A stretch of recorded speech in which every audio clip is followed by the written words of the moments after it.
When the Lord called Gideon, he was hiding from his enemies. You see, Israel was under great pressure from their enemies, the Midianites. So he's literally hiding behind a wall, threshing his wheat, when an angel of the Lord appears to him and says, "Hey, Gideon, you mighty man of valor, the Lord is with you." I think he might have looked over his shoulder and thought, "You talking to another Gideon? I'm the opposite of a mighty man of valor. I'm a scared man right now, hiding from my enemy." But here's the interesting thing. God doesn't just see you for what you are. He sees you for what you can become.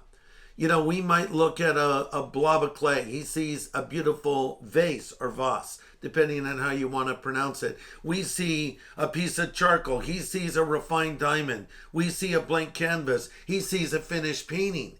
And so the Lord knew that Gideon was going to become that mighty man of valor. And you know how he was going to do it? He was going to step out of his comfort zone. He was going to obey God, and he was going to take a bold step of faith. So I talk about that in the book, and a lot of other people, men and women, that did the same. And my point is this: whoever you are, God can work. In fact, the Bible says that God uses the foolish things of the world to confound the wise. So in a way, when God works through a super flawed person like you and me, and not through a super talented person, he really gets even more glory. Because people will say, well, there's no way they could have ever done that, you know.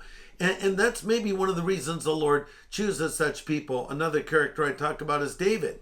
And you know, you contrast David and Saul. Saul was the first king of Israel. He was tall. He was good looking. He was the man. He was the people's choice. But he wasn't God's choice. And he failed dismally. Well, then there was David. No one thought much of him, especially his father. But God put his hand on David, and he became one of the greatest leaders in the history of Israel, certainly the greatest king, and wrote so many of the Psalms. And we look to him today as an example of what to do and honestly what not to do as well. I talk about David in this book as well. So whoever you are, no matter how old you are, if you're a man, if you're a woman, listen to this. God can use you.